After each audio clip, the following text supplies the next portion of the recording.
নমস্কার বন্ধুগণ, আজকে আমার এই নতুন ভিডিওতে তোমাদের সবাইকে স্বাগত জানাই।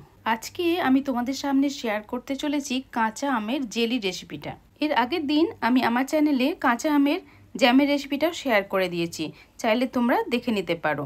অনেকেই মনে করে জ্যাম আর জেলি একই জিনিস। না বন্ধুরা, জ্যাম আর জেলির মধ্যে কিন্তু পার্থক্য আছে। তো সেটাই আজকে তোমাদের সামনে শেয়ার করছি।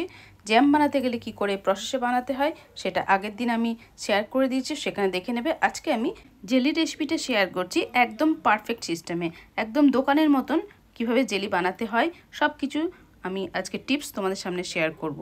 এবার চলো দেখে নাও কীরকম করে জেলিটা তৈরি করব। প্রথমেই আমি কাঁচা আম নিয়ে নিয়েছি। কাঁচা আমের খোসাটাকে ভালো করে ছাড়িয়ে নিয়ে এবার টুকরো টুকরো করে কেটে নিচ্ছি। তো এই আমকে টুকরো টুকরো করে কেটে নেওয়ার পর এবার যে ছোট ছোট পিসগুলো করে নিচ্ছি, ছোট ছোট করে পিস করে নিচ্ছি, চাইলে বড় বড় করেও টুকরো করা যেতে পারে। তো সমস্ত আমগুলোকে এভাবে ছোট ছোট টুকরো করে প্রথমে কেটে নিলাম। তারপরে এই সমস্ত পিসগুলোকে আমি একটা জায়গায় নিয়ে নিচ্ছি। তারপর চলে যাব নেক্সট স্টেপে। প্রথমেই আমি উনান জ্বালিয়ে নিচ্ছি।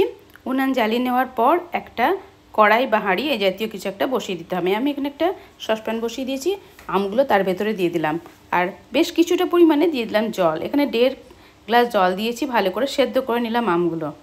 খুব ভালো করে সেদ্ধ হয়ে গেছে। এবার আমগুলোকে আমি এক সাইডে তুলে রাখলাম।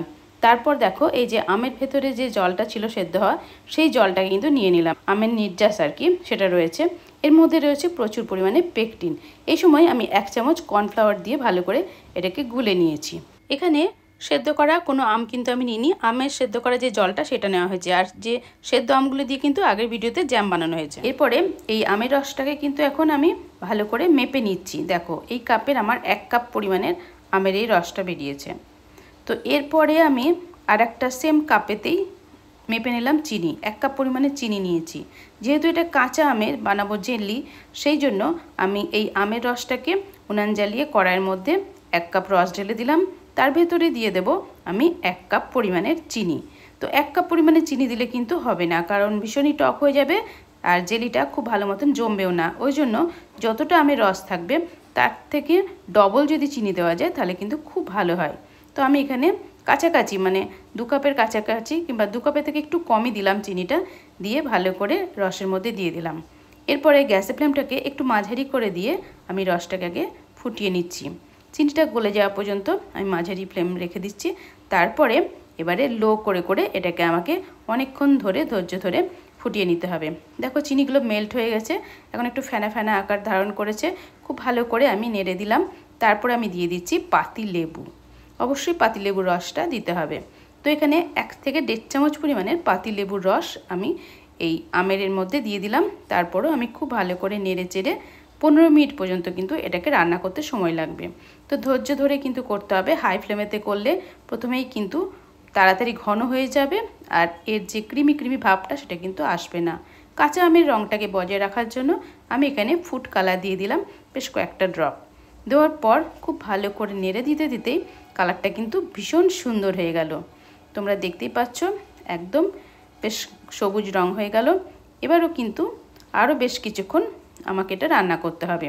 তো গ্যাসের ফ্লেমটাকে কিন্তু কমিয়ে রেখেছি, একদম আর বাড়ানো যাবেই না, তাহলে পরে কিন্তু খুব তাড়াতাড়ি এটা ঘন হয়ে যাবে বা তলাতে লেগেও যেতে পারে আর চিটচিটে আঠালো হয়ে যাবে। সেই চিটচিটে আঠালোটা একদমই হবে না, সেই জন্য কিন্তু গ্যাসের ফ্লেমটাকে একদম কমিয়ে এটাকে রান্না করতে হবে। তারপর সাইডে যেগুলো জমে যাচ্ছে সেগুলোকে কিন্তু একটু ছাড়িয়ে দিতে হবে। আর অবশ্যই আগের ভিডিওতে আমি বলে দিয়েছি এই জেলি রান্না করার সময়তে এইভাবে এই অ্যাক্সেসে নাড়তে হয়, নাহলে কিন্তু ফুটে ফুটে গায়ে আসে। জ্যামের ভিডিওতেও আমি সমস্ত টিপস সেখানে শেয়ার করে দিয়েছি, তোমরা প্লিজ একটু দেখে নিও, তাহলে কিন্তু সেটাও তোমরা খুব ভালো করে শিখে নিতে পারবে। তো এইভাবে নাড়তে নাড়তে নাড়তে নাড়তে এটা ঘন হয়ে আসবে। কতক্ষণ জাল দিতে হবে সেটাও বলে দিচ্ছি। দেখো নাড়তে নাড়তে তো সারাক্ষণ নেড়ে গেলে হবে না। তো 10-15 মিনিট মতো নাড়ার পর যখন দেখবে যে ঘন হয়ে যাচ্ছে, তখন তোমাদেরকে একটা ড্রপ দিয়ে নিতে হবে একটা প্লেটের ওপরে। আস্তে আস্তে দেখতে পাচ্ছ ঠিক হয়ে যাচ্ছে। তবে এটা কিন্তু ডিপেন্ড করে গ্যাসের ফ্লেমের ওপরে। অনেকের গ্যাসের হিট কিন্তু কম হয়, অনেকের আবার বেশি হয়। সেক্ষেত্রেও কিন্তু যে 10 মিনিট বললাম বলে 10 মিনিটে তোমাদের হয়ে যাবে এমন কোনো কথা নয়। সেক্ষেত্রে কিন্তু একটু এদিক ওদিক হতেই পারে।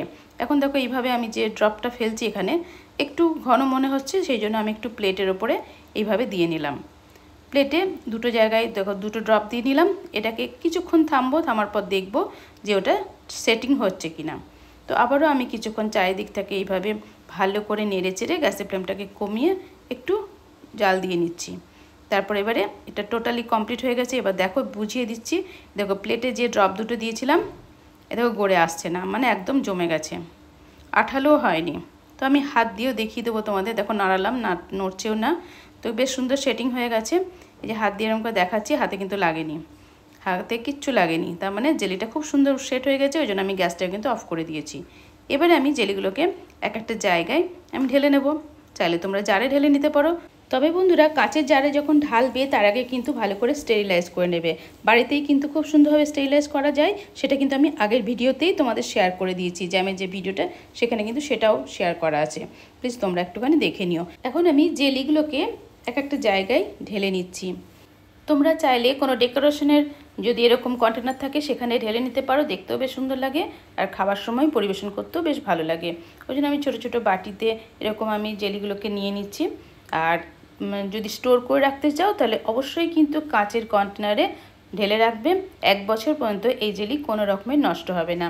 যদি ফ্রিজে রাখতে পারো ফ্রিজেও রাখতে পারো, বা বাইরে থাকলেও কোনো রকম সমস্যা হবে না। অবশ্যই কিন্তু কন্টেনারটাকে এয়ারটাইট করে রাখতে হবে যদি বাইরে রাখো। দেখো আমার জেলিগুলো প্রত্যেকটা জায়গায় ঢেলে নিচ্ছি এরকম কাচের কন্টেনারে। এটাকে আমি আগেই স্টেরিলাইজ করে নিয়েছি, তাতেও কিন্তু জেলিটা আমি ঢেলে নিচ্ছি। তো এইভাবে তোমরা যদি এই প্রসেসে জেলি তৈরি করো তো দেখবে জেলিটা কিন্তু একদম নরম মোলায়েম হবে, আঠালো হবে না, চিপচিপে হবে না, বা যখন ব্রেডের সাথে লাগাবে তখন বেশ সুন্দর মতন লাগানো যাবে। আর এই জেলিটা খেতে কিন্তু অসাধারণ হয়, কোনো রকম কেমিক্যাল ছাড়াই একদম ন্যাচারাল স্বাদের এই জেলিটা আশা করছি তোমাদের খুবই ভালো লাগবে। ভালো লাগলে অবশ্যই কিন্তু একবার বাড়িতে হলেও ট্রাই করে দেখবে। বাজারের যেসব জেলিগুলো পাওয়া যায় সেগুলো কিন্তু সিনথেটিক জেলি থাকে, মানে সেখানে যদি আমের জেলি কেনো সেখানে আমের পরিমাণটা থাকেই না বললেই চলে, অন্য কিছু দিয়ে সেই জেলিটাকে রং আর সেন্ট দিয়ে ভরিয়ে দেওয়া হয়। তো তাই বলছি যে বাচ্চারা তো জেলি খেতে ভীষণই ভালোবাসে, তো তাদের জন্য অন্তত তোমরা এইভাবে বাড়িতে এই প্রসেসে জেলি বানিয়ে রাখো, স্কুলের টিফিনে ব্রেডের সাথে দাও বা রুটি পরোটার সাথে দাও, তারা কিন্তু খুব মজা করে খাবে।